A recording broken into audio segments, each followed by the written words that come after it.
Pluto ग्रह की कहानी। अंधेरे के देवता से क्यों छिना 9वें ग्रह का ताज? किस बच्ची ने रखा था इसका नाम? प्लूटो की कहानी हम सब ने सुनी है। उसे 9वां ग्रह कहा जाता है। पर आपको बता दें कि विज्ञान की नज़र में हमारे सौर मंडल में अभी सिर्फ 8 ग्रह हैं। प्लूटो को बाहर कर दिया गया है। आइए जानते हैं इसके पीछे की कहानी। हम सब ने बचपन में 9 ग्रहों की कहानी पढ़ी है। प्लूटो को सौरमंडल का सबसे छोटा और सबसे ज्यादा दूरी वाला ग्रह बताया जाता है।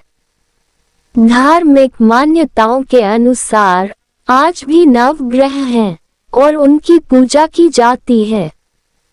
पर किताबों में सिर्फ 8 ग्रहों का जिक्र होता है, क्योंकि 26 अगस्त 2006 को प्लूटो को ग्रह की श्रेणी से हटा दिया गया और उसे बौना ग्रह ड्वार्फ प्लैनेट करार दे दिया गया। आइए जानते हैं कि अंधेरे के देवता से 9वें ग्रह का ताज क्यों छिन गया और इसकी कहानी क्या है। प्लूटो की खोज साल 1930 में हुई थी। खगोलशास्त्री क्लाइड डब्ल्यू टॉम्बो ने अमेरिका में एरिज़ोना की लोवेल ऑब्जर्वेटरी में रिसर्च के दौरान इसकी पहचान की। ठीक उसी समय इंटरनेशनल एस्ट्रोनॉमिकल यूनियन ने इसे 9वें ग्रह के रूप में मान्यता दे दी थी। करीब 76 सालों तक इसे एक ग्रह ही माना जाता रहा। इसके नाम के पीछे की कहानी भी दिलचस्प है। जब नामकरण की बारी आई तो वैज्ञानिकों ने लोगों से सुझाव मांगे। तभी ऑक्सफोर्ड स्कूल ऑफ लंदन में 11वीं की छात्रा रही वेनेशिया बर्ने ने प्लूटो नाम सुझाया। उन्होंने कहा कि रोम में अंधेरे के देवता को प्लूटो कहते हैं और चूंकि यह ग्रह सौरमंडल की अंधेरे में परिक्रमा करता है, इसलिए इसका नाम प्लूटो ही रखा जाना चाहिए।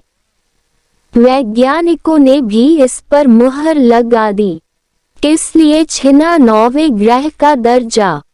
प्लूटो की खोज के 62 साल बाद तक वैज्ञानिक कोई दूसरा पिंड नहीं खोज पाए। हालांकि 1990 के दशक में खगोल वैज्ञानिकों को सौरमंडल में ऐसी कई चीजें मिलने लगी जो प्लूटो की तरह थी। इसके बाद नई बहस छिड़ गई। कुछ खगोलविदों को लगता था कि प्लूटो सूर्य की उस तरह से परिक्रमा नहीं करता जैसे अन्य ग्रह करते हैं, इसलिए इसे सौर मंडल का ग्रह नहीं माना जाना चाहिए। ये कभी सूरज के बेहद करीब होता था तो कभी बेहद दूर। इसकी परिक्रमा करने वाली कक्षा भी एक समान नहीं थी। दूर से देखने में इसकी और नेपच्यून की कक्षा एक दूसरे को काटती हुई दिखाई देती थी। इतना ही नहीं, वैज्ञानिकों को नेपच्यून की कक्षा के इर्द गिर्द घेरे में कई चीजें ऐसी मिली जो प्लूटो की ही तरह थी। 2500 खगोलविदों ने तय की शर्तें। प्लूटो का भविष्य तय करने के लिए 2006 में चेक रिपब्लिक की राजधानी प्राग में 2500 खगोलविद इकट्ठा हुए। घंटों मंथन के बाद मतदान कराया गया। इसमें प्लूटो को ग्रह न मानने वालों की संख्या ज्यादा थी, इसलिए इसे ग्रहों की सूची से बाहर कर दिया गया। तब किसी पिंड को ग्रह मानने के लिए 3 मानक तय किए गए। पहला, सूर्य की परिक्रमा करना अनिवार्य। दूसरा, उसे कम से कम इतना बड़ा होना चाहिए कि खुद के गुरुत्व बल के गोलाकार हो जाए।